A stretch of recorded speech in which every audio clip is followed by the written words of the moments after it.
Alec, welcome back to the Tarqaron podcast. All right, Indeed. it's that time Here of we are. month. All men have to Kinda go cr- through it. It's all it's that time of the month all men have to go through it. What if It's our instead of our having a menstrual period, men cycle. had to host a podcast once a month? We have to we have to do it. We gotta make it happen, It's That and all the women are like, it's that time of the month again. All these podcasts are dropping. oh my gosh. This is Well, insufferable. you're speaking of podcasts, do you want to know a podcast that I've been listening to recently?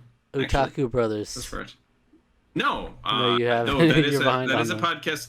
That is a podcast that I highly recommend listening to. It's great. We love our boys, Rusty and Ryan. They're Our boys in good blue. folks. And they're featured on our YouTube channel. If you're for the podcast listeners, if you're just watching or listening to our feed, on our YouTube channel, Tarqaron, we have them on as guests. But no, I've actually been listening to another podcast fairly religiously, and it is called Pod Meets World, Oh my which is god, a Boy Meets World rewatch podcast. that's funny you mention that because I've been like, I haven't really watched any of them in their entirety, but I just dipped my toes in all these podcasts that are coming up from the old shows of yesteryear. Like Yes, Ned's the Classified Podcast Survival Guide is one. right. I've been kind of been wanting that to see that too because I really appreciate Ned's Declassified. I actually think in terms of like the Nickelodeon shows that have aged the best of that era, I'd say probably that. Because having rewatched Drake and Josh recently, it's really weird to watch that show knowing that No, with Drake the is kind of a context. awful person and You'll never well, hug I each mean he other was again.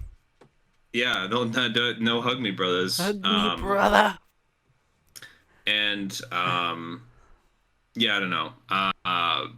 It's a little weird there, but that part's weird, but like also just like some of the storylines in that are a little sleazy. But I mean it's good. I still find it really funny. I still quote it all the time. I love Drake and Josh. Don't get me wrong, but this Pod Meets World has been really really good. It's a rewatch podcast featuring Will Friedle, who played Eric, Daniel Fishel, who played Topanga, and Ryder Strong, who played Sean. He couldn't get And so Corey. it's the What's good with him? There's a lot of different reasons why that everyone asks that all the time still. According to them, they back way during early talks when they were trying to get in to do this, which according to Ryder, he was the one who suggested it a long time ago. There's actually there's an in joke that everyone but Ryder suggested it. So they were like, "Oh yeah, Anthony Tyler Quinn, Tony Quinn recommended that we start this podcast." So they just like name drop other. Anyway, but back in like early stages of development, they approached him specifically to be like, "Hey, we want you to be a part of this," and he was just kind of like, "It's not really my thing." And they've asked him like a few times, and because they were kind of upfront that like Ryder's never watched the show, like ever. He never watched it when it was on. Danielle said that she watched it when it was airing, but hasn't really watched it since. And then Will is basically the same thing. I mean, he's like a big sitcom fan, but like he has like his memory for stuff is like ridiculous out of anybody in the of the three of them. But yeah, I mean, he just wasn't really interested. They were open about the fact that like this might not always be fun. Like we may be revisiting some like tough memories or difficult memories. Like particularly with Ryder, I admitted that like he just doesn't really have like very good memories of that time, or he wanted to distance himself so much from how he was then. That like. Some of that stuff is like, he just doesn't remember it. He remembers it fairly okay, but it's sort of like he doesn't like looking back at himself that way. Like he's very easily like cringed at himself, like looking at himself, like acting when he was young. And Danielle had like no memory of anything. She's like, but as it's gone on, it's been interesting, like peeling back the layers and finding out stuff that they didn't know they remembered, but when they're watching episodes, there's things they remember. They've had tons of guests on. They've had writers, producers, casting directors. They've had a bunch of the guest stars that were on the show. It's been really enjoyable. It's been very fun. They kind of sort of classify it a little bit as therapeutic because not all of it was happy fun times. I mean, they're pretty upfront about the fact that Michael Jacobs is not always the easiest person to work with. Particularly early on, it really felt like there was a lot of anti-Michael Jacobs like guests on, and like people were like, I hated working with him. He was an ass. Like, so so there's lots of like industry little tidbits, information, and some like stuff behind the scenes, but at the end of the day, they are always like look, without this, like Michael Jacobs has a brilliant mind, and like he crafted all of this, and like Boy Meets World has, of like its ilk, it's one of the ones that stood probably the most out of like the TGIF block. There's people that like talk about like Sabrina or like Family Matters, which is another one that I grew up really enjoying. But Boy Meets World is one that, like, I think because it was syndicated on the Disney Channel and then ABC Family, I think it was able to sort of continue to just have an audience throughout the last 3 decades that it's been around. So yeah, I mean, it's been great. It's like, I highly recommend it if you're a Boy Meets World fan. It's been a blast, honestly. I actually just went through Boy Meets World recently. Like last year or so, within the last year, went through the whole show with one of my housemates. It's great for me. I love throwing that show on. Just, it's kind of that's sort of like comfort food for me. This Boy Meets World, that and Doug, Nickelodeon's Doug, and so that was nice. We're also making our way slowly through Girl Meets World, which has been really enjoyable too. And I know you really like that show a lot, and I'm a fan too. I think it's pretty wonderful. There is a little bit too much Disneyfication to some of it that I don't really like in comparison to Boy Meets World, but I do feel like it is a worthy sequel, like a worthy successor to Boy Meets World, because it definitely has that Michael Jacobs charm to it. So he's an ass though.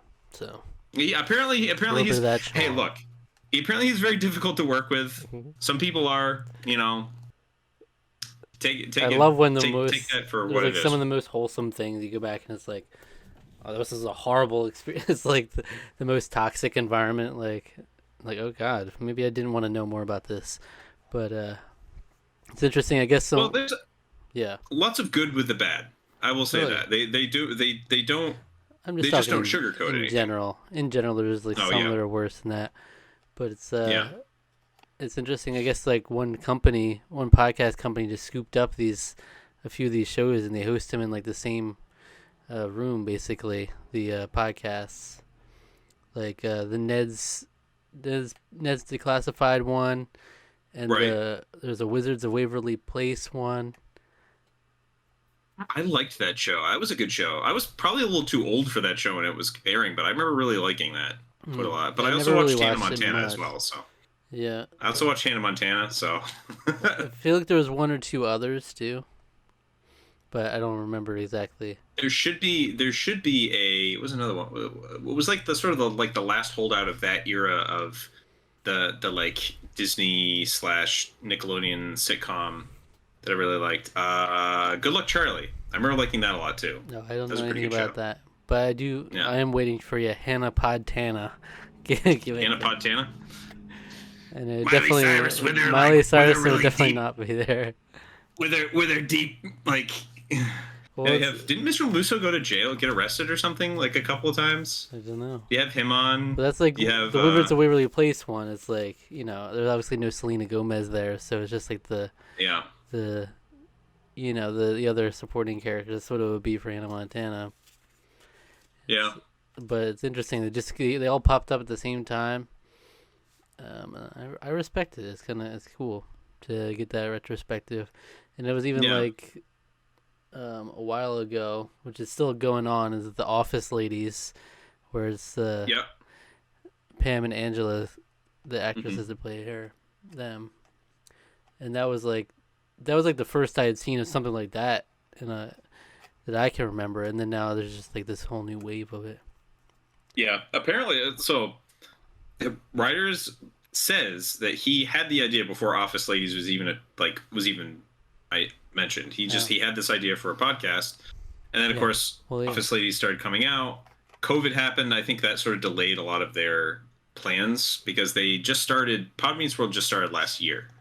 Um, so COVID definitely delayed some of their like planning with some of it, Mm-hmm. um, and then but yeah, Office Ladies really took off. I know that's one I'd heard about for a long time.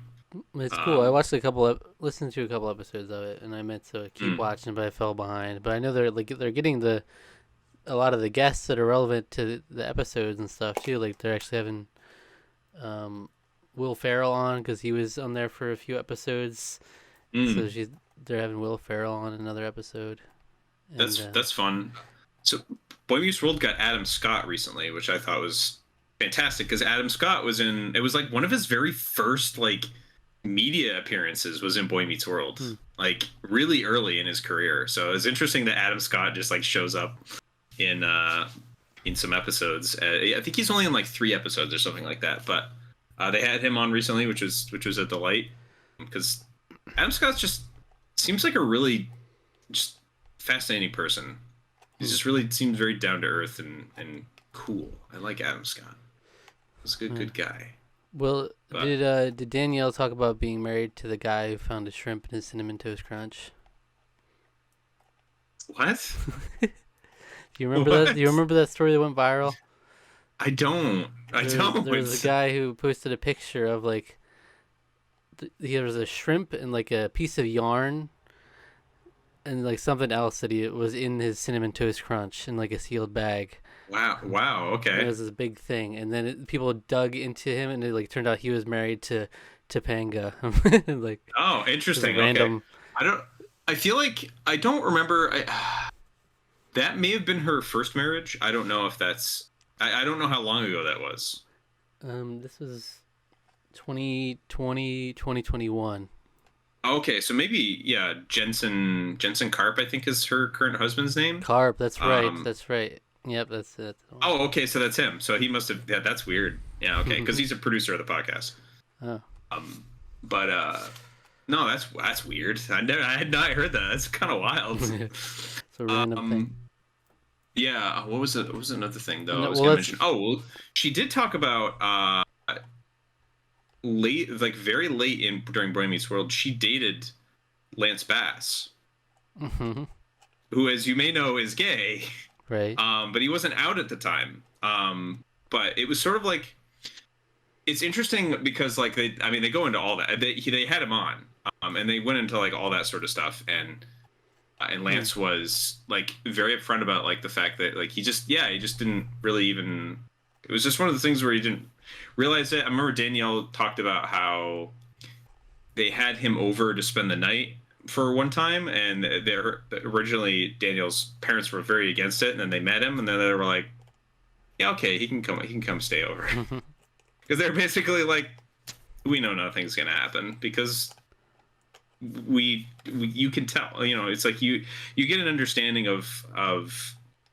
There's actually it's interesting the like when you're in a close proximity to somebody when you start to get to know them, um, like if you have that like good enough with people, if you sort of have that like interpersonal, I don't know what to say it, but like there was a guy, maybe a couple guys on my floor in college who came out like a couple years later, and I was like, well, yeah, dude, I knew that, but you know, or we don't want to press the issue, you know, you don't want to like Hmm. go into that because when they're not comfortable with doing that, you don't want to, you know, give them that time to figure that out. But it was sort of one of those things where it's like, I'm glad you acknowledged that about yourself. That was something that like I feel like a lot of us sort of knew, but just weren't, you know, we're not gonna be jerks about it. So that's like kind of went back to that sort of thing where like her parents probably just knew, but they weren't gonna Yeah. like press the issue or anything like that. And that's just be nice to people that haven't quite figured things out about themselves yet, you know. So that's your lesson from the Tarqaron podcast today. And yeah, the reason I remembered at the time following the Cinnamon Toast Crunch thing. That's so weird. I've never heard that before. It was a big thing because like then the company responded to it and they were like, upon further investigation, like like investigating the photos, we determined that it's actually like a dried up Cinnamon Toast Crunch piece or something. That like there was some weird explanation where they're trying to say it wasn't a shrimp or whatever. Okay. But he's like responding back. He's like, no, it's clearly a shrimp. It's like that's so strange. A random piece of string in there, and it's like, yeah, it's weird. But well, that's one of those weird quality control things that just slipped through, I guess. You know, the reason it came up was because I've been listening to a podcast myself that I'm like 100 some odd episodes behind on. That for a while would listen to religiously and just fell behind on.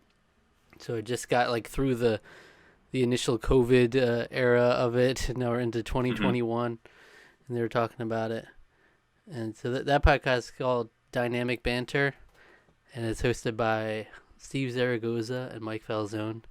They're comedians, internet comedian types. Like Steve Zaragoza, they were both part of SourceFed at one point. If you remember that channel, that's the channel I used to follow before it closed down. I do. Yeah, I don't really know too much about it. I know I've heard the name. I don't know their names, but I know of SourceFed, at least the name. Mm-hmm. So. But they're funny guys and have really just crazy nonsense humor. So it's very unique. It's a very acquired taste, so you know, for some people it's definitely not for them. You know, but it's definitely worth checking out because it's just they'll just shoot the shit about whatever. It's not like they have topics. You know, it's not super structured. They have a little thing. If they're talking about a shrimp found in a Cinnamon Toast Crunch. Yeah, it's just whatever the conversation goes, really. But they're real funny. At the end of the podcast, they'll do a thing called History Road, where they'll read people's just whatever story or comments they want to send in through email or whatever. And that's funny. You know, the biggest thing that that has gone on since we last talked is probably the Oscars. A big deal. It was a big deal. Yeah, it was pretty exciting, I would say. I didn't watch it all live, though. I did go and watch the clips and was like keeping track of like new awards given out and stuff. But I honestly want to make, as much as it doesn't really matter, like a lot of these award shows don't really matter in the grand scheme of things, but I think it's still fun if I could like be more cognizant and watch the things that are nominated so I can have like a stake in it. Make a fun event out of watching it. You know, it's like even with something on the small scale like the Game Awards, I've been saying for a while, like I don't play enough new games, so it's not like I'm gonna say, oh, this game does deserve Game of the Year or not. And it's the same with the Oscars. You know, I'll watch maybe one or two of the ones that are nominated, and so I can't really dispute anything. But yeah, it's interesting. Everything Everywhere All at Once swept like 7 Oscars. A lot of acting categories too, which was really cool. Yeah, lead actress, supporting actor, supporting actress. Yeah. Best director, best screenplay, best editing, best picture. Best picture. Yeah. Yeah. They stacked them up. Yeah, I'm glad to hear that. I've heard really divisive things about the film itself, but I'm just glad that Brendan Fraser is just getting recognition for. I've seen clips of him in The Whale, and it's like he is amazing. It's just like it seems like that's a real heavy movie. And I don't mean that. I do not mean any pun about that. I just realized, hey, that's a pun. No, I've heard that is a pretty rough movie, but it's interesting the mixed reaction to it. It's not like as I think it was like a 50 or 60% approval rating on Rotten Tomatoes. So like critics are pretty split on it, but everyone is pretty unanimous that Brendan Fraser kind of held the entire movie together. So I didn't know there was a mixed reception. I don't know anything yeah. about it other than just the picture, and what he looks like in the Hmm. movie. Yeah. So I would be interested to watch that for sure. Hmm. It's interesting in terms of Tarqaron movies. I think we only had two nominees represented, and they were Turning Red and Puss in Boots: The Last Wish. So the animated films, yeah, and Pinocchio was the one that ended up winning. Yes, So, Guillermo which is del one that Toro's I'm Pinocchio. very interested in. I think I've heard people who've seen it say it's amazing. So, I do want to watch that at some point. I think it's at Netflix, right? Yeah, it is. It Yeah. is because like instantly after the Oscars, I saw an advertisement or commercial that was like that and the Quiet on the West. What is All it? Quiet on the Western Front. All On the Quiet West. on the Western Front. Both Yeah. of those. It was like those together, like Oscar-winning Netflix movies. And it's like Netflix. Like they Yeah. just threw that ad out real So, quick. so that was best foreign language film, if memory served, and then also best original score. I've listened to some of the music from that. I'm glad it won. It's a beautiful score. Hmm. My parents saw it. They both they didn't say too much, but I think they liked it. It's kind of one of those movies where it's like it's not necessarily entertaining, but um Right. it's like my friend Wesley told me that he thinks it's probably the greatest anti-war film ever made. It's like, or at the very least, the most anti-war film that's ever been made. Right. Like, yeah, I'm very interested in it. I like stuff about World War One. So it just seemed like World War Two particularly when I was growing up, World War Two got like a lot more of the, I guess a lot more of the attention because that was like when a lot of the veterans are first starting to kind of pass away. World War One, a lot when I was younger, a lot of them had already passed away or were mostly gone at that point. But World War One is just such a like mess of a conflict just in general. It's so complicated. That's the thing. World War Two is a lot more simple. It's a lot more like the layman can kind of grasp it a little bit more. But World War One is so like multifaceted and complicated. Like the reason it started is so just like it involves like 6 different countries like all not getting along for various reasons, and there's like a lot of it has to do with like there's a lot of like part of like the old world kings and that like that part of the governmental system sort of like dying away is part of it, and it's a lot. Like if I was to try to explain it to you right now, I don't think I could. It's like it's one of those things that I've studied before, but it's like I still have to like read to like remind myself like why it all happened. And then when it was happening, it was just miserable for literally everyone and felt completely pointless to literally everyone. Mm-hmm. And that's where like being shell shocked came from. Right. Like the idea PTSD is basically comes from. I mean, it's not that it didn't ever existed before, but it's like that the amount of widespread sort of mental problems with that. That's when it began to finally be documented, was because of how many people were affected by it. So yeah, it's a really important for understanding the 20th century just in general. So I definitely want to see it for sure. Yeah, that seems like a really good movie. Not maybe a fun or entertaining movie, but a good movie. Right. So, yeah. Yeah, I heard overall it seemed like the Oscars like was handled pretty well. Like in other years they've had some flubs and some weird stuff. It seemed like this year is handled pretty well, all things considered. Mm-hmm. You can never make everyone happy, but it seems to be in a good direction at least. I wouldn't like I said, if I could watch more of what would potentially be nominated, then I'd definitely be more on like actually watch it live potentially.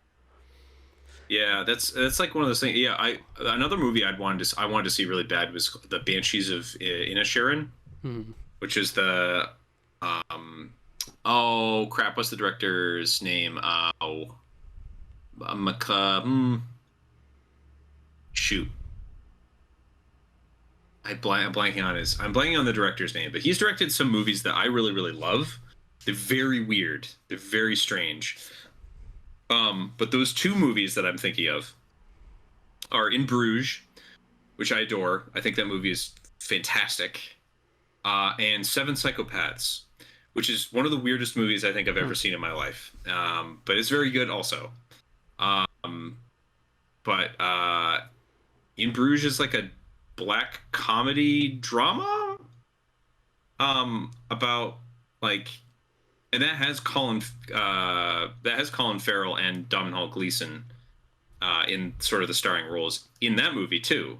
And that's they were reused again in Banshees of Inisherin. So that's like one of the reasons I kind of wanted to see it is because I love both of them. I think they're both phenomenal Irish actors, and just the general like concept of the whole thing is fascinating to me. Where it's just like a couple guys just they're lifelong friends, and all of a sudden there's a falling out. Or am I saying Domhnall Gleeson? That's not right, is it? It's Brendan Gleeson. Domhnall is his nephew or son. I don't remember which. Anyway, Brendan Gleeson, his character, just is like one day is just like, yeah, I don't want to be friends with you anymore. And so like the whole story is about like kind of exploring what that's all about. Why has that happened? Um, so that premise alone is very interesting to me. And I don't have really any Irish heritage, so I can't like relate to it in that way. But the yeah, I don't know. I'm very interested in that. Same director also did Three Billboards Over Ebbing, Missouri, which that won a lot of awards the year that was out. For I think Frances McDormand won an acting Oscar for that. I think it might have won a screenplay award too, best director or something. But I've heard very good stuff about that movie too. So, um, Nice. uh, um, only other real movies that I can think of that I'm like I really wanted to see. Uh, Everything Everywhere All at Once, obviously. I think we're gonna try to find a time to review it on the channel. We think we have to. Definitely. Um, Maybe that's like a thing we have to do. Every best picture we have to review at least. yeah, Also, I think it's worth it. yeah, it's it'll be a good one. There's definitely a lot to talk about for sure. And I will petition for us to get Rusty on to do a Pinocchio redemption for Guillermo del Toro's Pinocchio. That's actually a really good idea. I think that'd be a great idea. We should do that. Because Hundred the percent. As long irony as of he's like Guillermo del Toro talking about like that was like his inspiration growing up, with like he was inspired by the original Pinocchio and everything, and then he goes and just like trounces on Disney's new version of Pinocchio like the same year. I mean, it was so bad. It was so bad. It was. Check out our review on the channel if you haven't yet. It's that movie was terrible. Do not watch it. Just watch our review But instead, so please. weird. It's so weird and wild that the two Pinocchio movies came out the same year. It's like it's not like we're spitting out Pinocchio movies every year here. It's like it Yeah, just happened to line up that way. It's just an it's embarrassment for Disney. yeah, it really was. Yeah. Well, I think or was it? I think Rusty shared it with us in a group chat where it was like there was like an ad and there was like a comment under it that was like greatest movie I've ever seen, and then the comment below it was like you need to see more movies. Yeah, it's Just like yeah. unfortunate, but I mean, speaking of live action Disney, The Little Mermaid had a new trailer. Did you see that? No, I have not. I saw the Okay. teaser trailer back few weeks ago, about a month ago maybe. I saw that and I thought it looked fine. I thought Hmm. the effects were a little strange. Um, I mean, it looks good. I think she looks great as Ariel, and I think she's I got an think amazing voice too in that I trailer. You think hear it too. I think she looks great too. You know, haters gonna hate. Uh, Whatever. I don't really care all that much. If you, as long as the movie's gonna be like, you Hmm. can do whatever you want. You know, whatever you can adapt. They did the same thing recently, except did you see the Peter Pan and Wendy trailer. There's a trailer? No, I did not There's a see. trailer for that. That looks like hot garbage. Oh boy, yeah, we need It that, was please. that looked really bad because it was like they did the same thing where like Tinkerbell is like is being played by a black lady and people were all up in arms about this and I was like, well, who cares? All I Hmm. care about is the fact that it looks like trash. Right, Like, that's all right, I because care about. that's what distracts from it. Like Yeah, people are so focused on that thing, and it's like, okay, you're racist, but it's like then that gets yeah, melded with the actual criticism of the movie.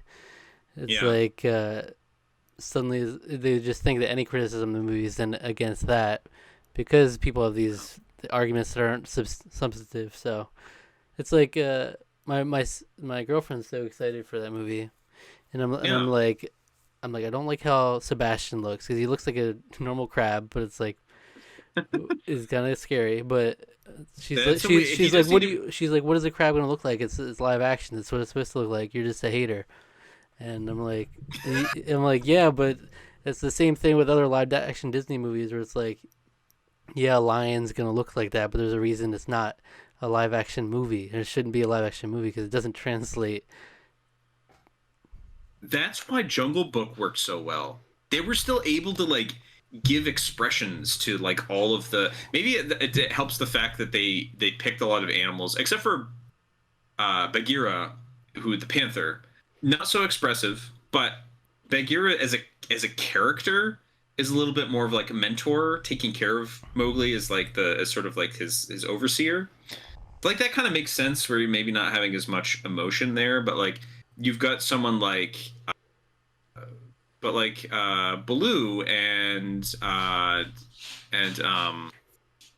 oh shoot, King Louie. They're both really expressive. I mean, but mainly because those animals can be particularly expressive. Um, they can emote a little bit more than like a lion, which I guess is maybe a problem with Shere Khan. But the fact that they did some really good stuff with to make Shere Khan just feel menacing Mhm. in that movie. Jungle Book is really great. I stand by that movie.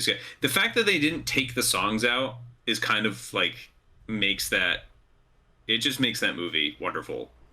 Yeah, yeah. I Jungle Book is probably my favorite so far of the live action Disney's. So and to me it's one of those ones that's like both. It doesn't like take away where I'm like oh I just immediately rather watch the animated film. Don't get me wrong, the animated original great movie.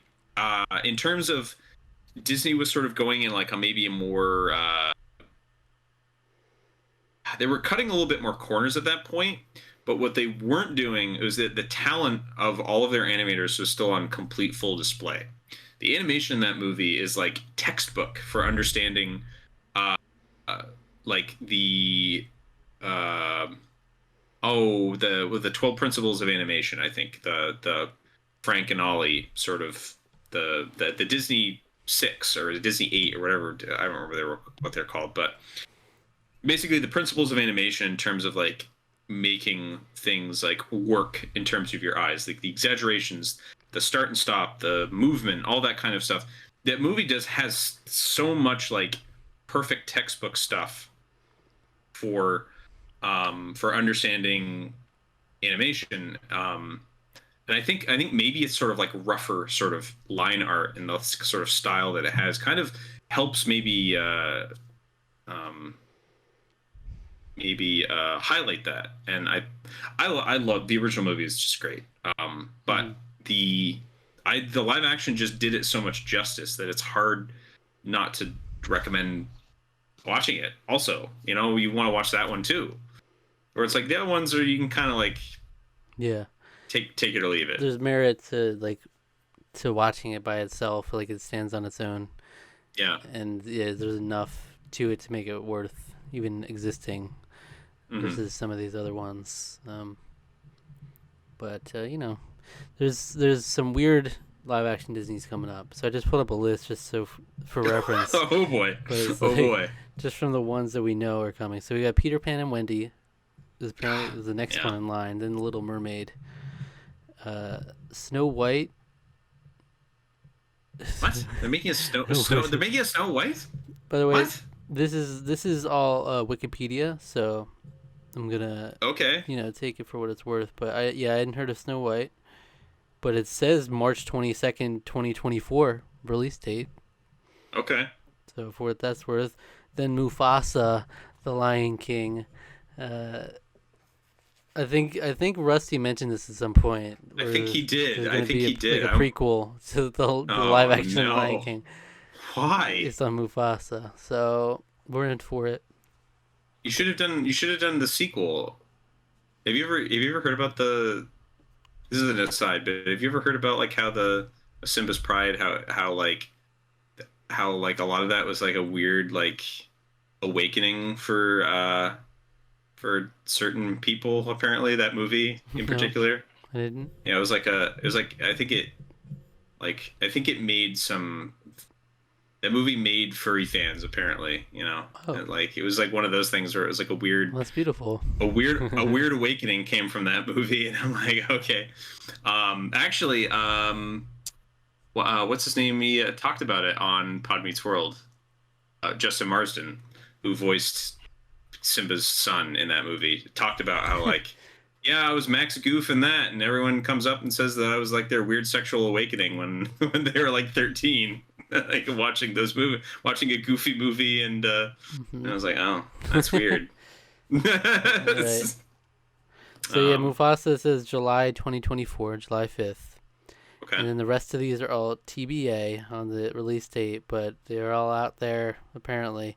Hercules, an untitled Aladdin sequel, an untitled The Jungle Book sequel, Okay. Hunchback. Really? They're gonna tackle I that? don't know. That's gonna be interesting if they decide to do that. Untitled Cruella sequel. Oh well, that figures. Tink. What? Tink. Ink? Tink. What is that? Tinkerbell. Oh, Tink. I heard ink. Wait, hold on, whoa. We're already doing Peter Pan and Wendy. We also have Tinkerbell? Tink, yeah. Okay. All right. The Sword and the Stone. Oh, that movie's weird. By the way, that movie is very strange. Let me just throw that out there. That's a weird movie. I love The Sword and the Stone, but it feels very like they kind of. I've not read the book that is based on, but it feels very episodic, where it's like, we're gonna transform you into a fish now. We're gonna make you a bird, and we're gonna make you a squirrel. It's like very like boom, boom, boom, and then it's like, and then we're at the end of the story now. It's like, okay. Okay, brace yourself for this next one. It's Robin Hood.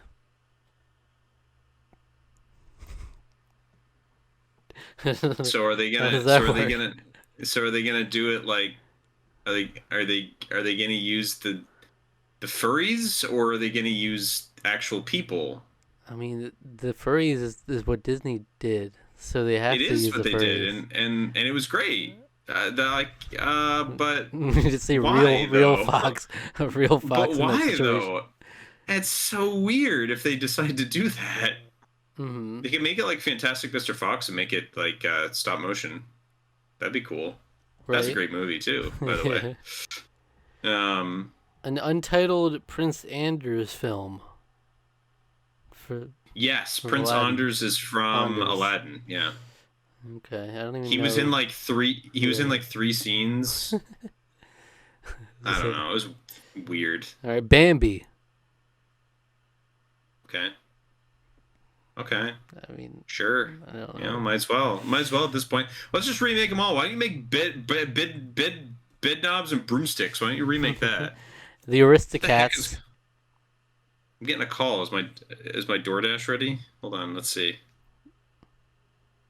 Hello. Hi, this is Julian calling from DoorDash. Am I speaking with Alexander? You are. I can take your order. Wait. We do apologize for the inconvenience, but we will cancel your orders since there was an item unavailable and this store doesn't allow substitutions. So how would you like to proceed with your refund? We could do DoorDash credits or refund on your original payment method. Yeah, just give me DoorDash credits, I guess. Okay, sure. Just give me Let's arcade process that one credits. out We for could. you, and you will be receiving a confirmation email. Again, we do apologize for the inconvenience, and you do have a great night. Hey, yeah, you too. That's for now. So the Guess I'm not getting Aristocats. This is live action. That's fucking bullshit. Okay, but this is the most terrifying one to me, and I don't know if you've heard of this one. But it's true. Oh, sorry. This is the most terrifying one to me, and I don't know if you've heard of this one. But it's truly shaken me to my core. And it's Okay. Lilo and Stitch. No, I haven't even seen that movie, and I still don't want that to happen. That's just like why would you? No, I'm shooketh from that. We've already seen. We've said we want to. I definitely want to review that with you because you should watch it. But yeah, this is terrifying to me. Dubs has said that he wants. That's one of his favorite movies, by the way. He's maybe. We're in the middle of a movie series, but I was thinking maybe when we have him back on, we can review that. He loves that movie, so maybe. But we're gonna have to come up on that decision pretty quickly, I think. Yeah, the only way I might appreciate it for some charm is if it's straight up like E.T. It's not CGI. It's like a puppet. Yeah, it's all practical, baby. Yeah, I don't see that ever working. And just go ahead and tarnish everything we've known and loved. Disney, do it. Why? Like that one's so like weirdly recent too. Like, why don't you do like I don't know, the Black Cauldron or something, or movies that are weird or shouldn't exist. The world isn't ready for the Black Cauldron remake. Well, I'm trying to think of what another good one would be, like one that would be like controversial or bad or whatever. Just controversial. Just controversial. Just an edgy. I feel like I feel like I'd read some places where people are like a live action remake of this would actually might be pretty okay. But now I can't remember what that would be. Pocahontas. Not really. Paint with all the colors of the wind.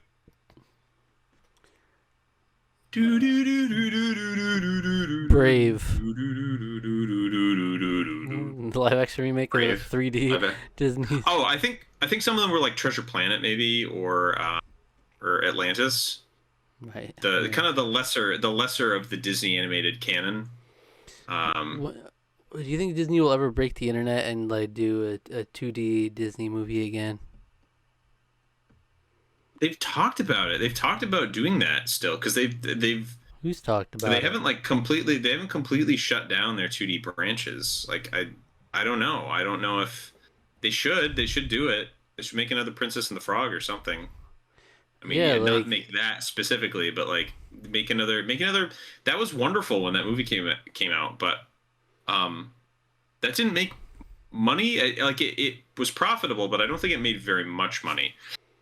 I have to imagine it's been super profitable, like in terms of merchandising afterwards. Though. Merchandising, it had to have been pretty profitable. Yeah, I agree. And I mean, they're transforming a whole ride on the park right now, and all their parks. They're transforming that to make that like Tiana's Bayou Adventure or whatever. Splash Mountain is going to be that. So, yeah, I don't know. Like it, to me, it would make. Just because that movie didn't do well, I feel like there's a lot of different factors why that movie didn't. Maybe at the box office wasn't as successful, but I mean, why now? I feel like everybody's clamoring for that kind of a thing, you know? Yeah, I think that would be great. It would be a great change of pace, especially as much as there's criticism for the announcement of all these sequels for Disney and Pixar. Like that's one factor of it. You got Toy Story 5, Inside Out 2, Zootopia 2, Frozen 3. It's like all sequels, but at the same time, it's like it feels so much this like even more the same because it's all the same kind of animation style.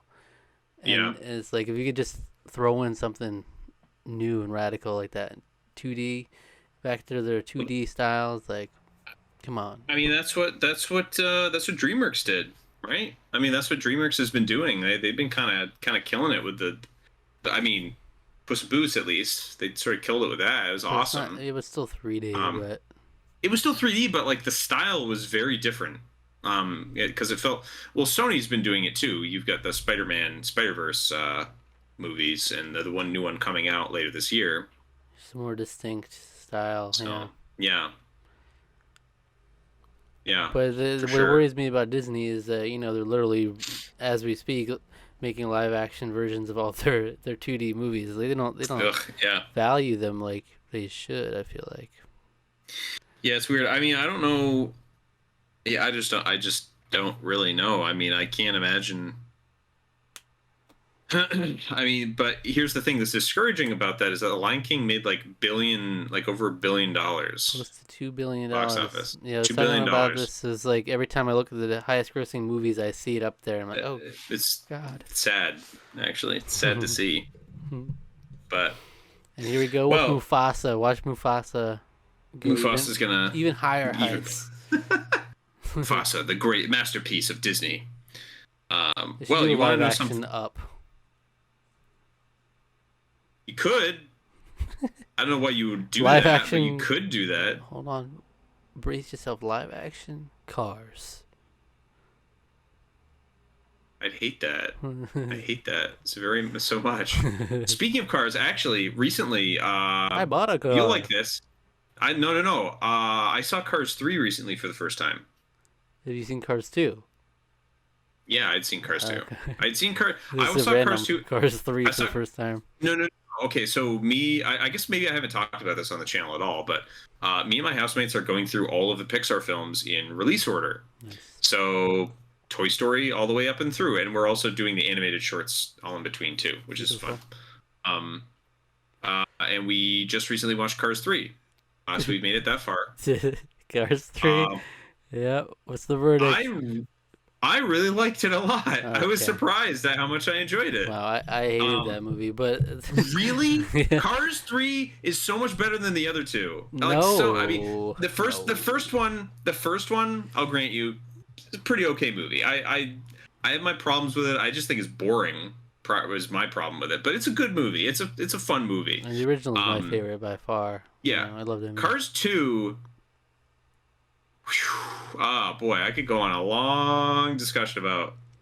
There's a weird part of me that really likes that movie, but it's so bad. Right, like they had all these weird characters. You even look at the Disney Infinity. You look at they had a Cars line a little bit. Oh, did they? All these random Francisco. I don't know these characters. I don't care about these characters. I don't know this. I want Lightning McQueen. Man. I want Mater. Yeah. Me Sally. That's all I want. I mean, come on. But he's just shy and he hates you for killing his flowers. So maybe I'm due for a rewatch, but it's been since it was in theaters that I've seen it. So. I was really surprised at how much I liked it. I didn't think it was perfect or amazing, but yeah, I liked it. I thought it was pretty good. Right. I was genuinely surprised that I thought it was a really good I thought it was handling. So the movie right before it was Finding Dory. Watching Finding Dory again was well,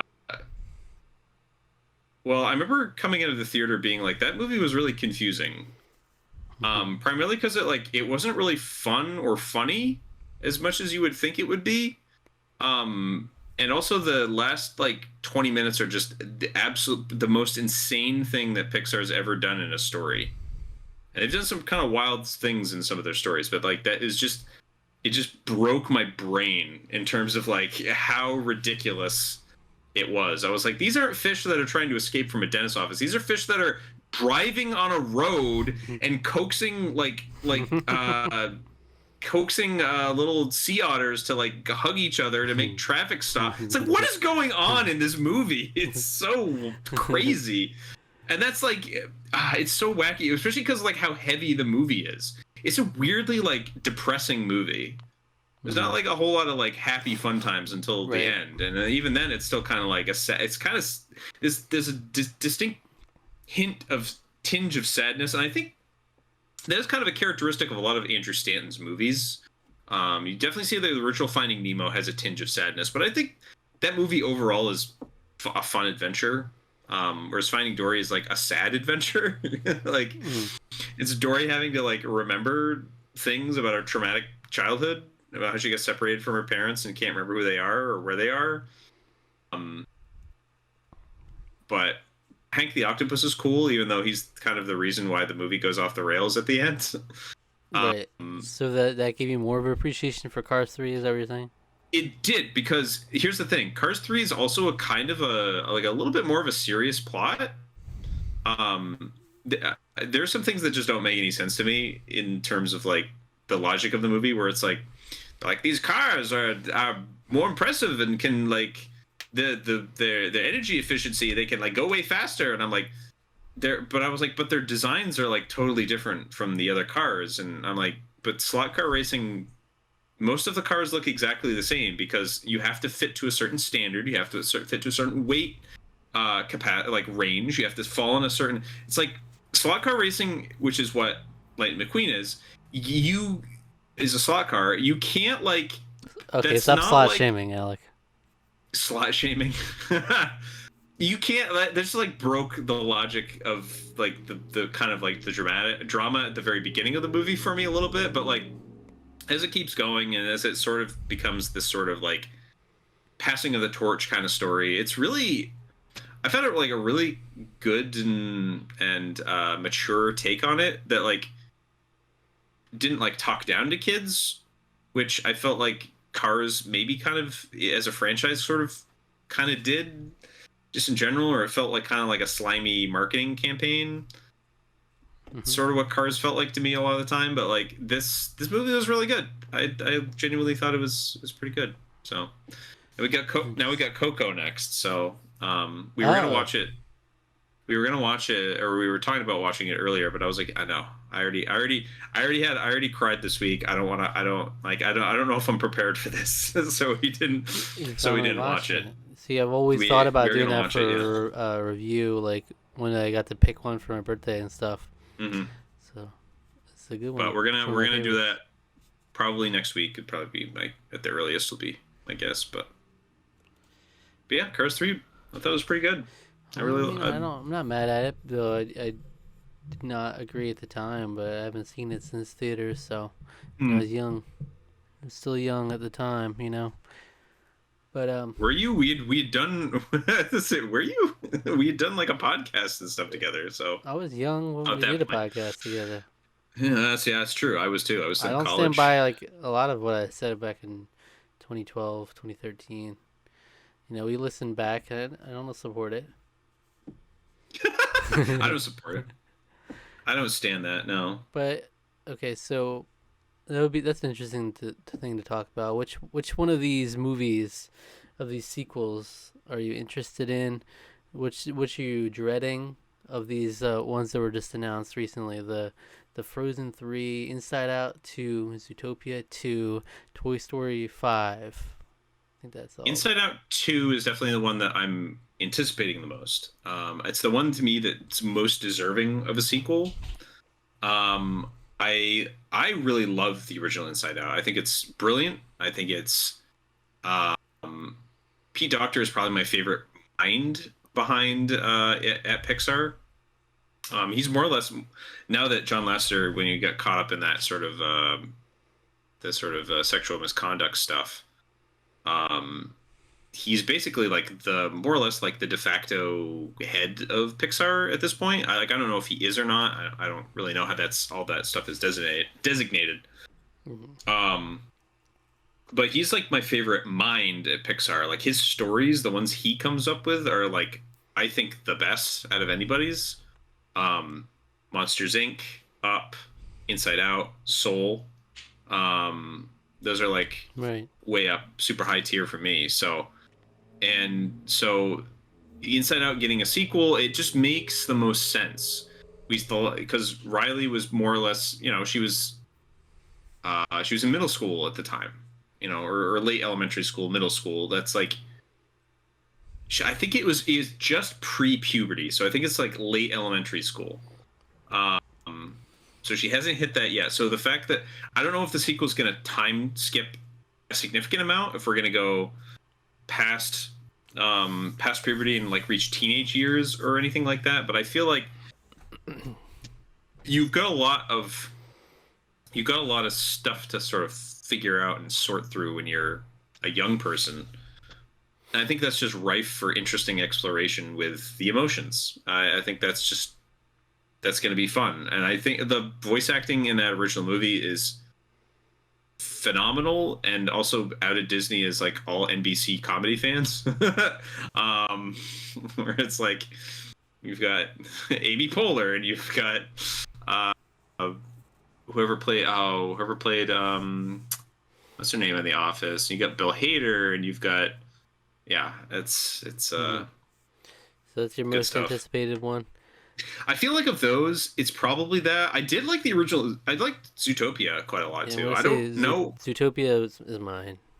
I don't necessarily know what exactly you do for a sequel. I felt like, but I mean, you just build out the world more. I mean, it's an interesting, it's a really cool world. I have to say that's that. That's what I'm saying. They have a Zootopia series on Disney Plus that I feel like might be interesting to watch. But they do. I didn't know that. Yeah. Huh. And then. And so this one, I've always thought that there's so much more that you could do with this world. It's so cool. And so in that way, I'm optimistic for that one. And I would be excited to watch that. I think that's probably like number 2 for me. I think that just because that world is so cool and interesting. Also, they did a really good job of just levying all of the comedy was fun in that movie because they just levied the animal humor. And even though that's kind of maybe easy humor, it just works.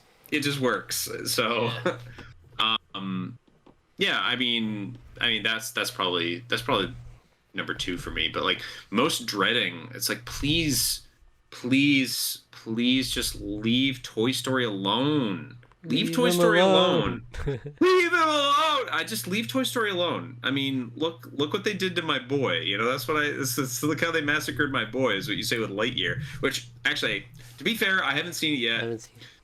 But just knowing the general reaction of what everybody says about it, it's just like this is so pointless. Why does this movie exist?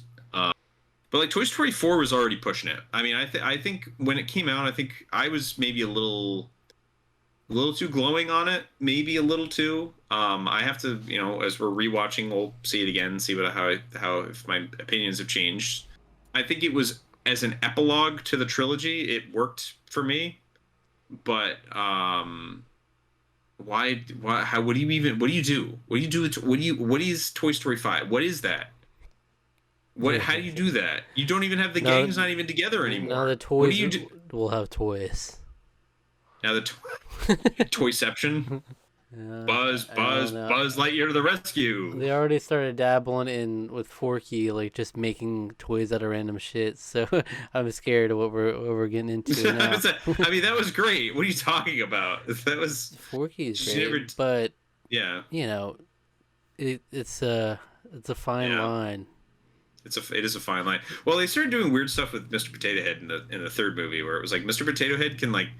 He can detach his body, which we already knew from Toy Story 2, but like apparently like he can detach his body and then like he can somehow like know where his arm is going, and like that's like, and then he can also attach his arm to like other things and it has his consciousness in it. There's weird.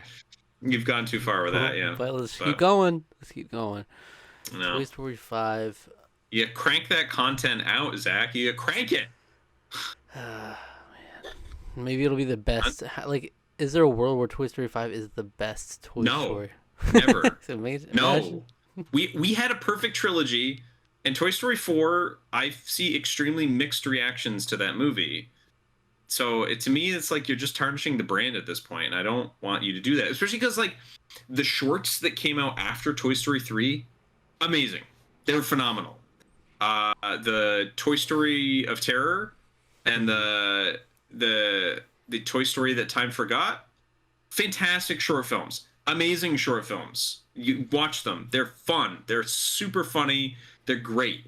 Toy Story 4, as much as I'd like it, they're not as I don't know if it can be held on as high a pedestal as those three films. It really can't. So like, yeah, to me it's just brand tarnishing at this point, and I don't like that with Toy Story. Toy Story 1 is probably still my favorite Pixar movie. I like that's like my childhood distilled. So like, ugh, I don't just leave it alone. Leave Toy Story alone. I mean, what you could do, because I think they said, I don't know if they necessarily said it would be Toy Story 5. I think it was just a Toy Story project.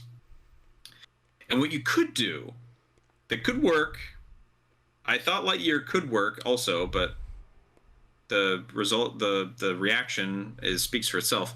What you could do is you could do a Woody's Roundup. You could do a Roundup Gang movie. You could do a Western, a Pixar Western with the Roundup Gang. That could be fun, you know? I'd like that. Sure. My dad would like that. Woody's his favorite animated character. Bullseye. My dad, Woody is my dad's favorite animated character. He loves Woody. Woody is my dad's guy. He loves Woody the cowboy. So you know, my guy. He's my guy. Well, Buzz Lightyear is my guy. So I mean, I like Woody too. Don't get me wrong, but Buzz is my guy. I'm a Lotso hugging bear kind of guy. I'm a lot. You're a criminal mastermind. But hey, he smells like strawberries, I guess. And yeah, I mean, we'll see. You will see. I mean, is that the one you're dreading the most? I would also guess. I would say so. The last one we didn't talk about was Frozen 3, though, which I'm not exactly excited for. Yeah, I mean, because Frozen 2 is good. Because look, but damn well we're gonna have these songs that they're gonna look for too. It's like now we're in a cookie cutter situation. We let it go, and then it was like, okay, Into the Unknown is the one we're gonna prop Into up. the Unknown. Now, what's the other ballad for Idina Menzel to go off on? You know, I mean, it could be good, but you just gotta give Idina Menzel a amazing ballad because Adele Dazeem. Talking about award show, amazing award show moments. Give it up for the wickedly talented Adele Dazeem. Was he did he have a stroke? I still don't know. I still don't know what happened. He didn't stutter his way into it. He just with a conviction said Adele Dazeem.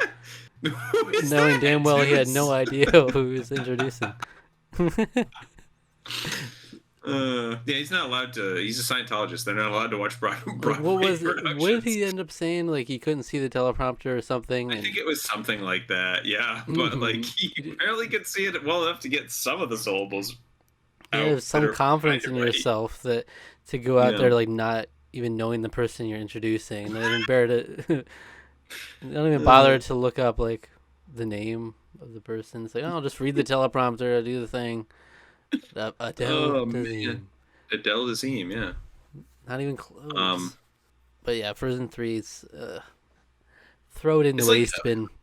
I felt like the second one ended so well. You don't need a third one. You know, and it's fine. Yeah, Elsa's off doing her own thing. She's off being a queen, being the literal ice queen, the ice goddess practically. She's off doing her own thing, going on magical adventures and saving the world or whatever. That's what she's intended to do. So I mean, I guess you could just be well, now let's have our ice queen let's go on some grand adventures outside the Norwegian Isles. Let's go somewhere else. I guess you could do that, but why though? Yeah, but why is the question you have to ask yourselves a lot with Disney these days. But well, here's the reason is almost always money, which is what Frozen is gonna. Disney wouldn't. No. Of course they will. What are you talking about? That prints money, and they've made they've lost so much money on animated features recently. Pixar in particular. Lightyear didn't make money. Turning Red, because they released it only partially worldwide and they dumped it on Disney Plus and didn't charge anything for it, lost almost $200 million or something like that. It lost so much money. And that then with the parks being closed and the parks having low attendance when they're reopening, I mean, they're losing lots and lots of money. So they do need to kickstart something. And I mean, I can understand it financially. It makes a lot of sense. creatively, I only hope that the writing and the animation teams just do the best job that they can. You know, Yeah. writing especially. I mean, animation teams, they're always going to do their best work. But So, I mean, final question to finish up our Disney talk. I want to ask you, what if you could have one sequel to any Disney or Pixar series, you could just make it. What would you choose? uh, Is there, well, first of all, is there any Disney movie or Pixar movie that like feels like it would benefit from having a sequel? If Sword in the not, Stone. okay, Sword in the Stone. Well, Sword of this because so the Sword in the Stone was I don't know if they were originally thinking about making more. So because the Sword in the Stone is based on the first book in the Once and Future King series, which is sort of a lighthearted take on the Arthurian legend, which is why that movie ends with Arthur just pulling the sword out of the stone. It has nothing to do with like his conquests, and you don't never hear about the Round Table or any of all that stuff. I feel like that one deserved a little bit more of something. Mm-hmm. Um, I was gonna say, if there is no Disney or Pixar movie that did benefit from it, what movie would be like a random weird one, just to see like how they would try to make a sequel out of it, and just release in 2024, like. well, they did a Winnie the Pooh movie like 10, 11, 12 years ago or something, and I've heard that's very good. I never saw it, but focus. I'm trying I to think turned of that off. like a weird wild card pick to just out of nowhere. Yeah, I don't know. Cars 2. A Bug's Life 2. Yes. Yeah, I'd be down actually. Um, Cars 2. that 2. might actually be interesting. A Bug's Life 2 might be interesting. I'm just trying to think of why we already had a Cars 2. Shut up. Cars 2, the sequel. Cars 2 again. Another spy movie. I mean, everyone says like The Incredibles 2 is kind of like, they don't really need to take that long. Before they all get really old still, before what's his name continues to get older and his voice continues to get more old and tired, to make another one of that Craig T. Nelson, make another Incredibles movie. That's what you should do. Wow. I like the second one. I know people had very mixed reactions to that. I didn't think it was as good as the first one, because the first one is like amazing, and I thought the second one was really good. So just make a third one, and then you can make a superhero trilogy. There you go. Boom. That's fun. That's right. Yeah. I mean, they remember that Disney was making sequels to stuff. Remember, for a long time they had like Aladdin and the King of Thieves. Well, yeah. That was straight to they did VHS and stuff. Beauty and the Beast, Belle's Enchanted Christmas or whatever, which was actually an interquel, because I think the Beast is still the Beast in that one. You had an Aladdin TV series. You had a Little Mermaid TV series. You had the Little Mermaid 2 and 3. You had the Little Mermaid. You had Cinderella 1, 2, and 3. Then was there Snow White 2? Probably. I don't know. I don't know how you'd make a Snow White 2, but here, this one writes itself. Ratatouille. That's too precious. That's too wholesome, too precious. You just let that movie alone. It's just leave it be. Ratatouille is perfect. That is like, I will say Brad Bird is probably the other genius mind at Pixar also. The Iron Giant is a great movie. Just the movie he made before he was at Pixar. I mean, he did Brave Little Toaster as well. I think John Lasseter and him worked on that together, if memory served. Brave Little Toaster. Selfishly, I would say Princess and the Frog 2, just because my girlfriend loves that movie, so she would. That would be fun. Yeah, you could have the spirits on the other side, like out for revenge or something. I don't know. Yeah. Are you ready? Are you ready? Transformation Central. God, I do love that movie. It's very fun. it's very yeah, I like it. That's a good one. What they should do is a sequel to the Lion King remake. Holding out for that well, one. that's what I mean. Yeah, Simba's Pride. There you go. It's like I said, you can have a new generation of you Yeah. know. Right. I think sometime it would be fun to go through like a movie and its little sequels, like Aladdin and its sequels, stuff like that. We talk about how in Aladdin Return of Jafar, Gilbert Gottfried got not just one but You love two talking about songs. that, yeah. Yeah, I love that God rest fact. his It's soul. really fun. God rest that. Yeah, God rest that man's soul. I think he should get more in the next one. He should. No, well, he didn't.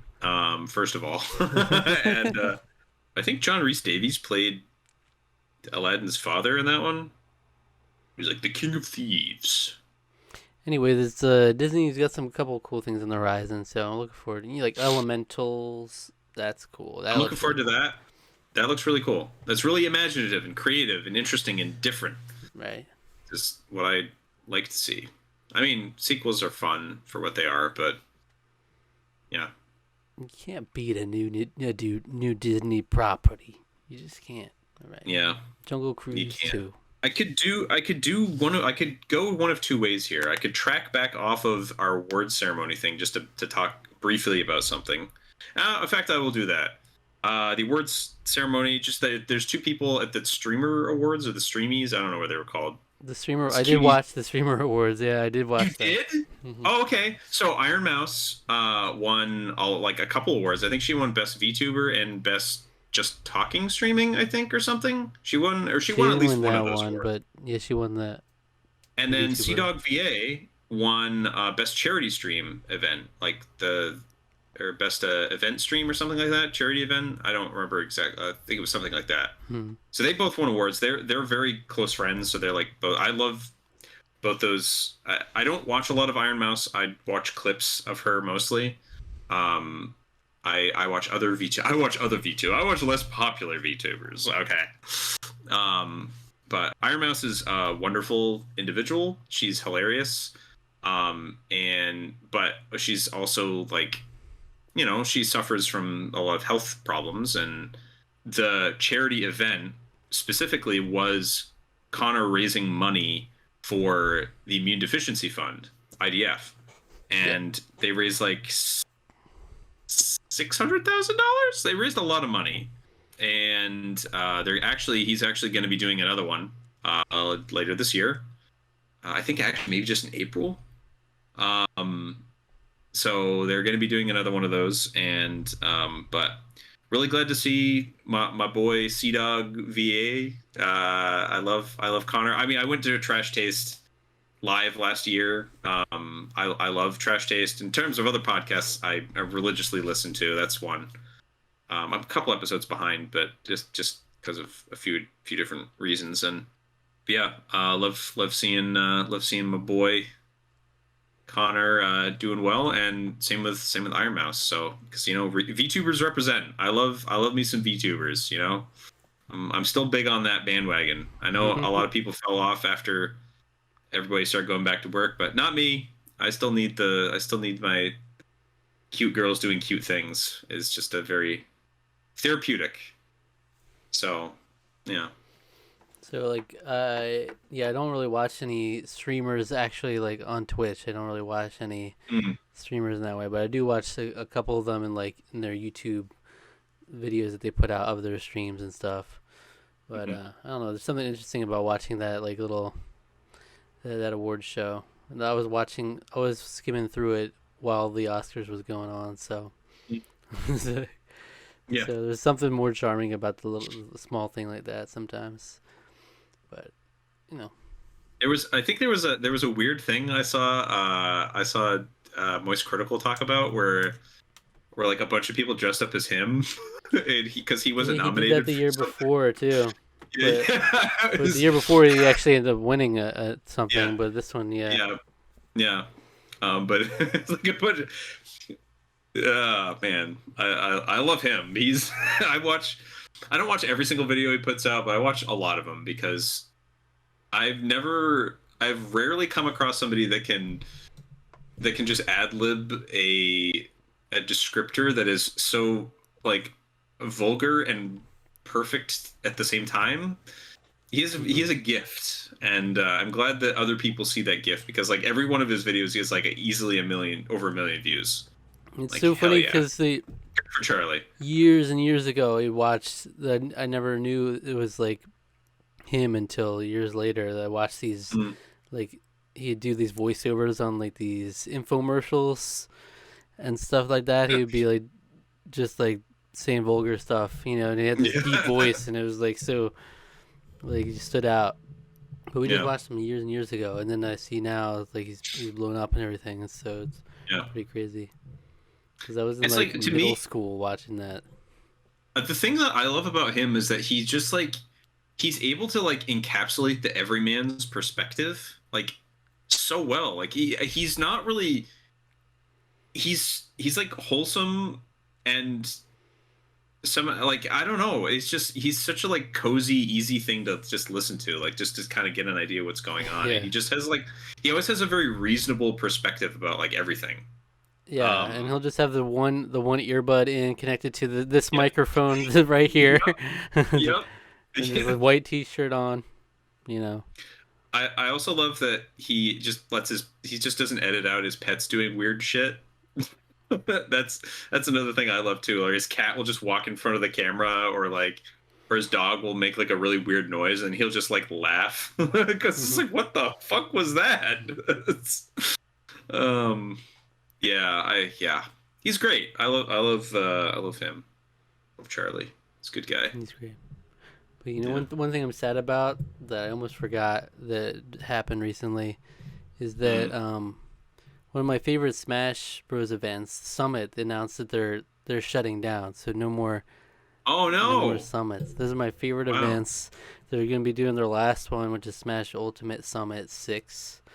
That's gonna Wow. be very soon, like in a month or so. Why have they said why they're shutting down? Is it like lack of support from Nintendo, or No, they didn't. I thought it was always like an underground. I thought they were always more like grassroots anyway. So They are, but I guess there's just like sponsors. They couldn't get enough sponsors, basically. And even Wow. them, they were like specifically known for having good like sponsorship deals compared to other Smash events. They've always had like some of the best production quality. Everything was run so smoothly. It's a really cool event where they would invite players, and then players could also win their way in certain tournaments. And they would play like Mafia and do these fun side events while they're there for a weekend. I always look yeah, I forward know to you've those talked the about most. the mafia stuff. Yeah, that's fun. But it sucks. I mean, the community was talking about it as a huge blow to lose them because they were one of the big staples.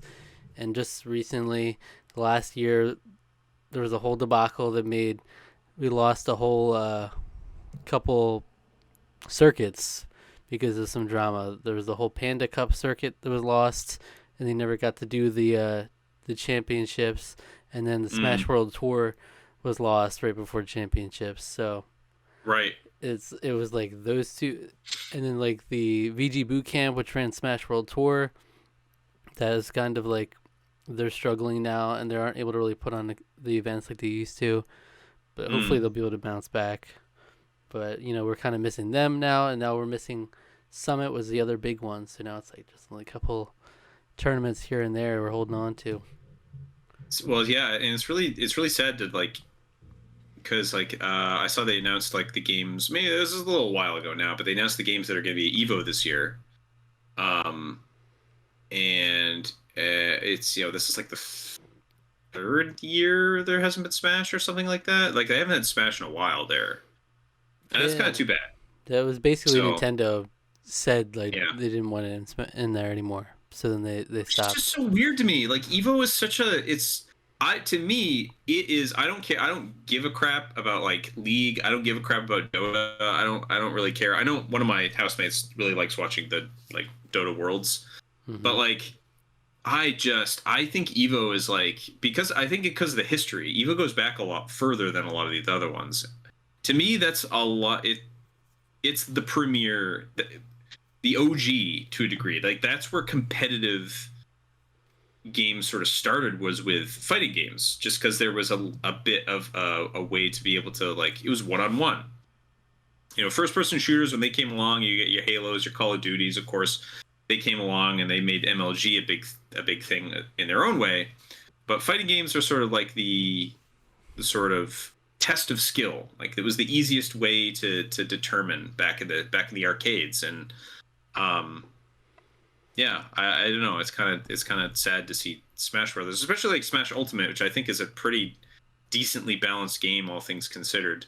To see that not getting, you know, the kind of recognition that it should. And and a lot of it is just from Nintendo being like, yeah, no. It's just so bizarre to me. I don't get it. Well, it's sad because last year there was so much hope, like, because these two circuits we had going on at the same time for both Melee and Ultimate. There's like this beautiful thing, but then all this crap came out about how like Panda, the CEO of Panda, was like pushing Smash World Tour out, and like they had the officially licensed from Nintendo, and Nintendo wouldn't go through with the license for Smash World Tour. And so then when this comes out, Smash World Tour says they can't do their championship because they gave them Nintendo told them they can't. And then so this destroys Panda too because of the actions of the CEO, and then so we lose both circuits in an instant. And it's like, well, damn. It's really rough, and now we lose this, my favorite. But yeah, it's unfortunate. It's disappointing for sure. Speaking of disappointing, the other thing that I have left to talk about is Destiny 2 Lightfall. Very disappointing. It's very disappointing. We had all this story ramping up to we're getting to like the penultimate chapter of this story arc that we built up for 10 years. It was basically a filler story. It just wasn't really well told. Like a lot of the stories about like, oh, the big bad shows up and he's gonna do something to the Traveler, but then all of a sudden, the Traveler is like the big orb you see in all the Destiny stuff, and then all of a sudden he's like, oh no, the Veil. And it's like everyone's like, quick, we have to go to Neptune. That's where he's going. That's where the Veil is. And you might be wondering, what is the Veil? What's this thing we've never really heard of all that much before? I think it may have been mentioned like a couple of times. But like, what is the Veil? Well, guess what? They never explain. They never explain what it is in like 8 hours of story. They never explain what it is. They never explain like what. Oh, they're linking this thing with the Veil, and it's like, well, what's that thing? We don't even know what the Veil is, but apparently it's bad that they're doing that. You're not going to tell us about what any of this means. So we're just getting like yanked along this trail, and it's like all this. We got to protect the MacGuffin. We got to get to the MacGuffin, then we got to protect the MacGuffin, and you're not going to tell us what any of it means. And then in the end, nothing ever mattered. Spoiler alert. In the end, nothing mattered anyway because the witness, the big bad, wins anyway, and he creates a big triangular portal thing, something on the Traveler, and kills the Traveler or does something to it, and then disappears into the portal or whatever he made. Mm-hmm. Nice. And don't worry, none of that was explained either. They're just like, well, he's gone now, and we can't follow him, and it's like, why? What do you mean? He went into it. Why can't you follow him? I don't understand what's going on. You haven't explained anything.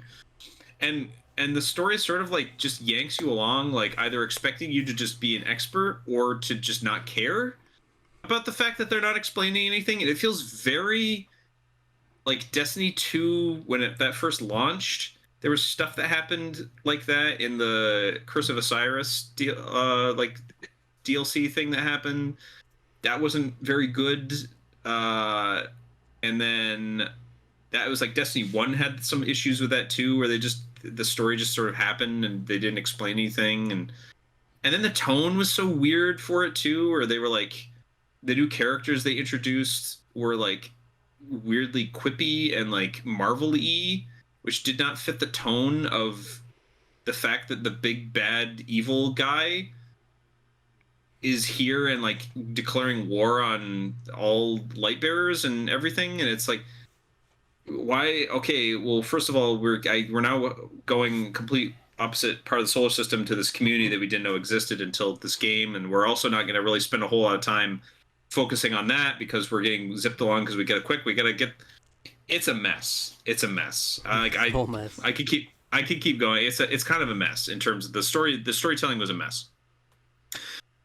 Subsequently, they have been saying that they're going to explain a little bit more about what the Veil is in future seasonal content. But like to me, it's like you had your chance and you failed, because like Lightfall at launch was like the biggest, the most amount of people playing Destiny at any point in its history was at launch of Lightfall, because the hype train was real. I mean, I was really buying into it, but there's just like, it felt like so many things that were not fulfilled, chief of which is the story was not good. I had some problems with the actual gameplay of the campaign as well. I feel like some of those are just the fact that I'm not very good at the game. But that being said, they're working on trying to make stuff less frustrating for people who care about the story like I do. And some of the lore that's come out apparently has been really good. The general like lore and the like books and stuff that you see, but overall pretty disappointing. So which is too bad. But I'm gonna keep playing it because the way Destiny works in terms of its games as a service sort of thing, it has seasons. So basically every 3 months or so there's like a new sort of like story thing that happens. So this seasonal story is actually really good this time. I actually think it's pretty cool. It's not like overly complicated or involved, but I like it for what it's worth. So we'll just have to see where the seasons.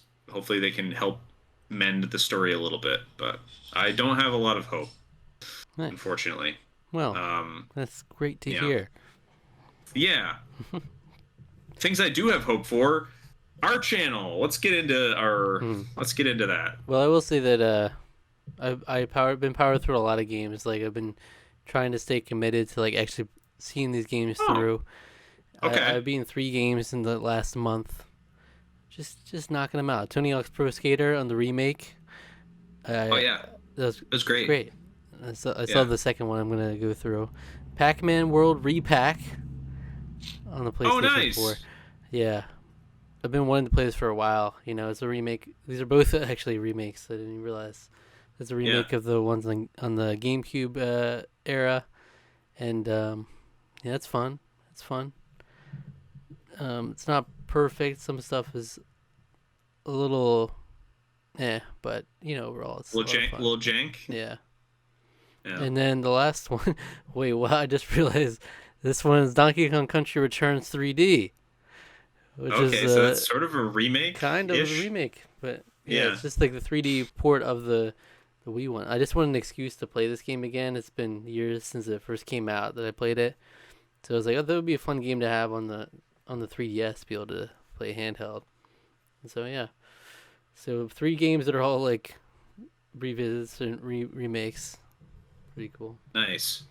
The only games I've been putting time. Jen's challenge is, I don't have a whole lot of time left, but hey, I'm gonna do it. I'm committed. I'm trying my best for Supreme Gent too. I'm gonna be committed. I still think I have enough time to be a Supreme Gent. So I'll believe it when I see it. You will believe it when you see it. Because you will. So Destiny 2, been putting a lot of time into that recently. Hollow Cure, which is like a Vampire Survivors clone. That's a fan-made free game made by one guy, and it's with Hololive characters, the VTubers. It's very fun, very good. I played that for like maybe a couple hours. I'm going to be starting also playing Tales of Symphonia for my friends, because it's a game that I've been wanting to go back to, and it's a game that I don't think they're ever going to play, but I think it's a game that story is really good, and I wanted to share it with them, so I'm going to do that via Discord. So I haven't done that yet. We're probably going to do that after we're done our recording tonight. I'll spend a little time with that, with them doing the opening hour so of Symphonia. But all right, well, I guess it's time to go into a little bit of what I like to call the Tarqaron reflection section. Yeah, very nice. So just take a look back at some of the videos we did the past month. What we got going on. The first one we had was the Survivor Panama episode, the 3-2-1 vote. Iconic. It was iconic. really good. Good stuff. In terms of Panama, we've gone from there through the finale at this point. So we've seen the whole season. The only thing left to post is the season review. That's fun. The finale is not the most exciting one in the world, but along the way, the few episodes before that are pretty fun. Yeah. Good stuff. For Chance Time, we reviewed Viking Warrior Women, baby. Oh, why are you highlighting that one? I'm just talking about all of them. It's you're gonna go through all of them? Yeah, there's not many. Oh. But I guess there's not that many. Yeah. It's Chance Time is like usually a regular with the podcast. We're not doing it this time because we're gonna be talking about a movie series we'll be going into soon. Yeah. But we'll get back to Chance Time soon enough. We did another Mind Crushers. Mind Crushers. Mind Crushers is good. Well, we reviewed the movie Parasite. That to me was a big highlight. Excellent. Getting to finally watch that movie, and I really enjoyed it. I haven't shown it to my family yet. We've been meaning to go show it to them because I really want to share it with them. I think they'd really like it. One of the times I did, this is something I just completely forgot. I saw Ant-Man and the Wasp in Quantumania, which I thought was really good. I feel like maybe I'm in the minority with that. Just throwing that out there. It was fun. It was stupid, but it was fun, and I liked it. But Parasite is definitely a highlight. I highly recommend watching that movie. Highly recommend watching that movie for sure. That goes in the Tarqaron pantheon right there on the top shelf. Yeah, it really is. It's up there. Mm-hmm. But you did a little thing with Rusty also this past month. Yeah, we did. We did a Survivor 44. I get like each season, with season 44. I feel like this might be what we do from now on because at first we were like, we'll do one in the beginning and one at the end to review it, but it's just harder and harder to actually get us to schedule both. So I think we'll just do one after the premiere each time, and we'll also do like we did a little draft with it, and then we talked about the previous season too, how that wrapped up. So I think we'll probably do that each season. Just that kind of works, I think. Little update. But we'll update. Keep it up. Because I was like, we could do more Modern Survivor with Rusty, but I'm like, I already want to get him on for other Tarqaron videos like with us, so it's like to add this on top of it, it's like it would be a lot. But yeah, then we did a nice fun San Junipero discussion based on a Black Mirror episode. That was fun. It's also good. Yeah. And it was fun. Get to get a little open, a little personal, It's always good to do that, and I just think it was just an interesting discussion overall. Yeah, for sure. That. And then the most recent one that will have been posted now is we did another episode of the Coliseum for Tarqaron 20 questions. Now we need to talk about this because I really thought I had it there. I thought I had it. It was amazing. A very impressive 20 questions performance that you pulled out. Because I was nervous going into it that we wouldn't be able to get any of them on both sides. It would be kind of a disaster. Because as I was thinking of it, I'm wow, there's a lot out there that it could be. When you think of Tarqaron, that opens up other worlds that you can go into. It could be anything in there.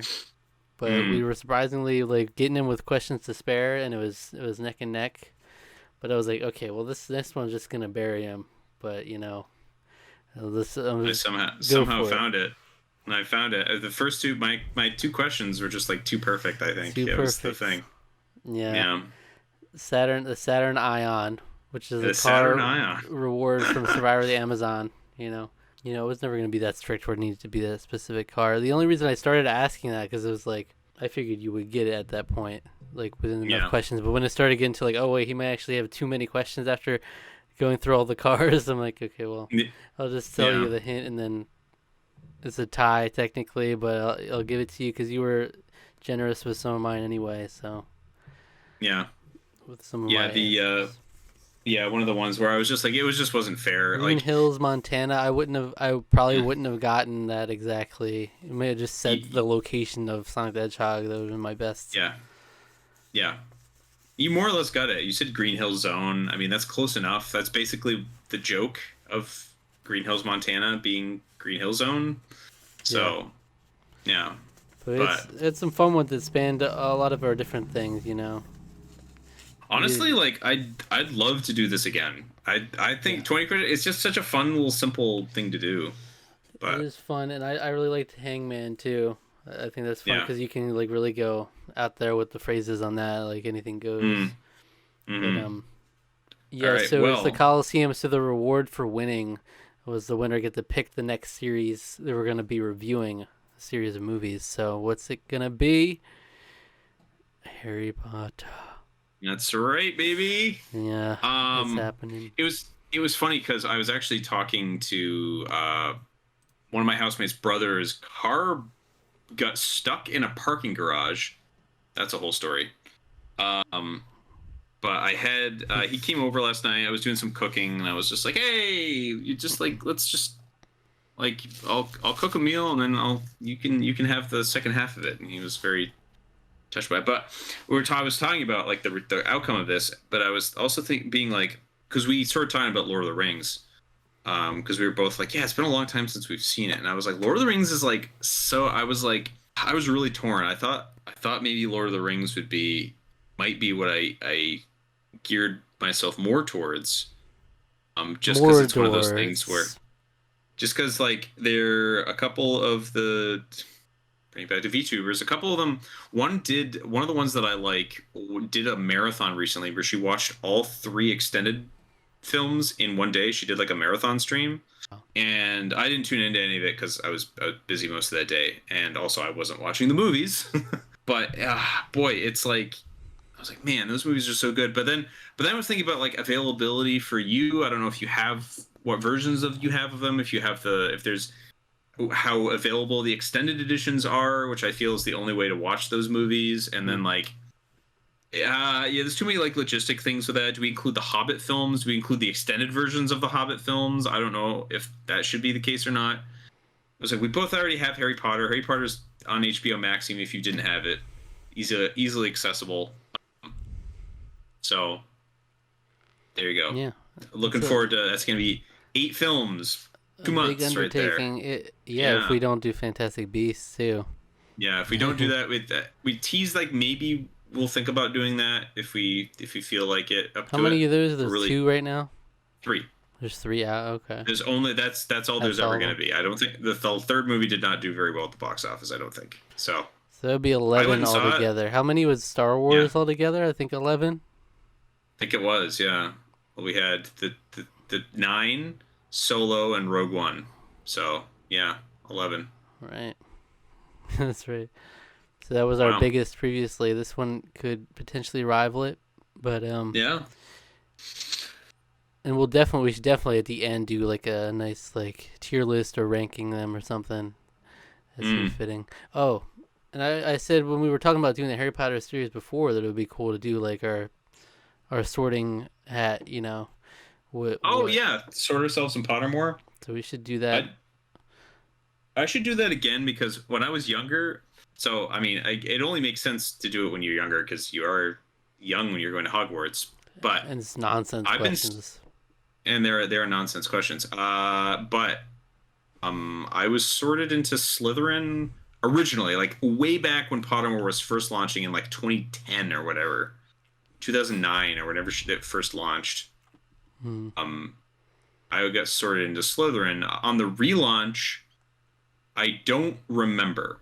I feel like I was sorted into Ravenclaw or Gryffindor. So I don't know. I was sorted into Ravenclaw, and then when I played Hogwarts Legacy, when I started playing that, I was sorted into Ravenclaw. So. Oh, okay. This is where I'm at. But it'll just ask Ravenclaw, you like on that quiz. It'll just ask you like, what's your freaking Patronus, and it's like all these random animals. I guess this one. I don't know.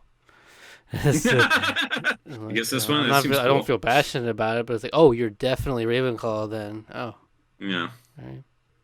Okay, so I wanted to read a couple of questions that Okay. or comments that we got. No Mm. questions.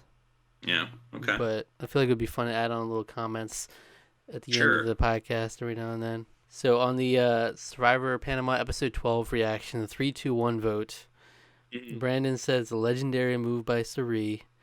And Aaron Puma said this may not be the most strategic season in the show, but Suri is masterful. The sharpest strategic mind here. It's just great. I That's true. agree. Yeah, I was part of what made that season enjoyable, really delightful.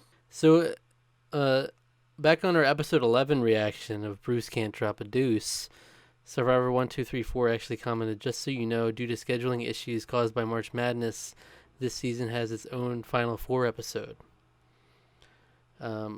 So I guess that's somehow the reason that they decided to do that. Okay, interesting. The standalone Final Four potentially. Yeah, I get. Well, so the CBS must have had. Does CBS always get the tournament? I don't. I don't remember. I don't know. I don't know. I wouldn't be surprised though. Yeah. And then also on that Bruce Can't Drop a Deuce episode, Gary is awesomer commented their attempt at making Bruce's medevac heartfelt while Courtney non-consensually sings songs to him and Shane has his diaper rash balls hanging out is comedy gold. I think the fact that an episode that didn't even make it to the immunity challenge, let alone a tribal council, and still manages to be massively entertaining is a huge testament to the characters this season. That is actually very true. That's actually extremely. That is. You couldn't have phrased it better. Actually. Yeah, that's like a perfect encapsulation of how weird and strange that episode kind of was. Yeah, consensually singing. Yeah, he's like, please don't do that, and she does it anyway. It's like, wow. Mino Kills says, in my opinion, this is the best episode in Survivor. It has it all. The touchy subjects challenge with Shane throwing a fit, Bruce's evacuation, and Shane threatening to kill Courtney in her shitty apartment. I love how she completely ignores the death threat and replies with, I don't have a shitty apartment. Glad you guys are enjoying the series so far. Yeah. Yeah, that's another thing that I love about that too. Yeah, she just completely ignores the fact that he just threatened to kill somebody on TV, and they kept that in. Yeah, I love that episode too. Yeah. Episode 10, Goofy Island. Aaron Puma, just worth mentioning, he said, "I'm so glad to hear you survived COVID." Oh, well, thank you. Thank you very much. And he said he was very excited for the next episode, especially. That's before, Bruce Can't Drop a Deuce episode. I appreciate the well wishes. It was not fun. COVID was pretty terrible. I think did I talk about it I talked about it in the last podcast, basically, but yeah, I'm glad I did too. I need to get back. Speaking of which, think about it. I need to actually go back and beat Forspoken, but I'm gonna prioritize the Gents Challenge games before I do that. Yeah, you should. You just got a couple more weeks. So yeah, don't have much time here. Literally 2 more weeks. So it's interesting because Chase Ferrier responded to that comment about he's very excited for the next episode, and he said honestly the next 4 episodes are one of the best runs in Survivor history. Final loses a little steam, but the collapse of Kasaya is amazing. So this was right before Bruce got medevac. So you got Bruce, and then Courtney, and then Shane, and the final 4 fire making. So it is a pretty good stretch there. Yes, that's a really good stretch there. Yeah, that's where 3-2-1 is where I gave my star. Really, most of those episodes were like really close to that anyway. I think they were highly entertaining. So. And okay, also worth noting that on our intro to the mid-representation Gents Challenge with Dubs, East Gilliam said, if you all have an open spot on the follow-up video and it's at a time I'm free, I might join up with you all. So, I mean, we usually do the same guests for the beginning and after the Gents Challenge, but for sure, a future Gents Challenge, East Gilliam. Yeah, let's throw East Gilliam in there, absolutely. I know he's doing a little Twitch streaming. I tried to tune in. I tuned in one time, but he was playing Yakuza, and I was like, no, I don't want to spoil anything. So, because I want to play those games at some point. It's So always been streaming his Dance Challenge games, yeah. yeah, I think that's really cool. And yeah, I'm dipping a little bit outside of the month, but since we've never done this before, So Many Oreos. That's one of your friends, right? That's Dubs, actually. That is Dubs. Mm-hmm. Okay. There's a long story behind why he's called that, but I'm never telling that story on here. But there's a reason why he goes by that. I don't know if you saw his comment on our Honey, I Shrunk the Kids review. Maybe. He said, "Wow, 3 minutes in and so many bombs. COVID really is awful. Hope you feel better soon, Alec." Both admit to not remembering the movie at the start of their review of it. Well, yeah, we saw it when we were younger, so we didn't remember it. That's what we meant. And he says, "Alec is finally getting clean. Congratulations, dude." And then, Honey, I Shrunk the Kids had a foundational impact on Alec's developing sexuality. Yeah, well, he actually messaged me about that. He was like, dude, what the hell? He was just like, what is going on? What are you talking about? Excited to keep going. I can only imagine if the review so far is this compact with content. Just like the movie itself, no wasted detail. It's true. There's no wasted detail. That movie's great. That was one of our shortest reviews, but we felt like we in and out and bing bang boom. You're able to just sometimes talk in and about out the movie. Is all you need. Yeah. It gets the job done. It gets the job done. Just one pump. That's all you need. So. And I guess I'll read a couple more. These are from a couple months ago, but I think they're worth reading since we never really got to read them in any capacity on here.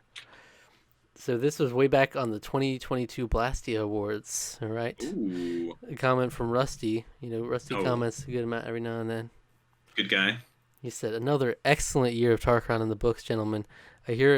I mean it when I say it's always a highlight of my week when the notification bell goes off and a new video of yours is in my queue to watch. Well, I appreciate you hitting that bell. Everybody else should go ahead and ring that too." Yeah, hit the bell. I'm bummed we couldn't make the gift exchange work this year, but Ryan and I would love to make a grand return to it in 2023 if you guys are interested. Also, as much as I enjoy tuning into your videos as a fan, it's even better when I get to sit behind the mics with you and chat about literally anything. Let's definitely get back to the live-action Disney reviews when it's accommodating for your schedules. Here's to an even better 2023 with more laughs, contentious reviews, and good times. Cheers, fellas. Yeah, we did have some contentious reviews last year. It was fun. But controversies, me getting upset at what was the thing I flipped. I still think about that every once in a while. I was like, wow, I got I think of it too. Oh, it was in Belle. In Belle, it was about Belle, right? I think it was. Yeah. Because I wake up and I'm shaking. I'm shaking. I'm sweating. I'm drenched in sweat, and Alex is screaming at me. All right, and then the last one I wanted to comment was a comment on the Greatest Showman review. Oh. Right, from someone named Nightfall. They said, "The real Barnum story would have been so much better. Barnum was in his 60s before ever getting into the circus business. I hate when people rattle off facts in comment sections. He's an interesting character and worth reading about. Sadly, most people that see the film will assume it's in some way true. There is not an ounce of truth in the film. If it were not so clearly intended to be the Barnum story, it would have been so much better." Yeah, I agree. I think he's such a fascinating, interesting person. Imagine having an older man be like in that. That would be just so interesting. It would be weird and fun and maybe a little darker, but could have had a more interesting story, I think. Or just not have it be about P.T. Barnum. Just have it be about random circus man. Yeah. Yeah. That's fair. Yeah, you could at least have it have it be inspired by him, but a different name, something like that. Yeah. But they did that with Bailey. He wasn't named Bailey, so they could have done the same thing. Right. But all right, I guess that does it. Hey, well, thanks for all those. Thanks for all the comments and everything. We will continue to do that in the future. Appreciate anyone saying anything about the stuff we do. It's nice. Thank you. Yeah, I feel like we should highlight that at the end of videos or on other videos, so they know if you leave a comment, we could potentially address it in the the most recent Tarqaron podcast episode is, and maybe I'll try to do a timestamp just for this part, at the reflection section, so you can go check that out, like without having to listen through the whole thing if you don't want to. Right. All right. But cool. Good times as always. All right. Thank you for watching or listening. Subscribe to the channel. Subscribe to our podcast feed. Like the video. Leave a comment. Hit the notification bell. Leave a review. Everything on every platform that you can do it. All right. Sure. Click Appreciate the the description feedback for social media too. All right. Yeah.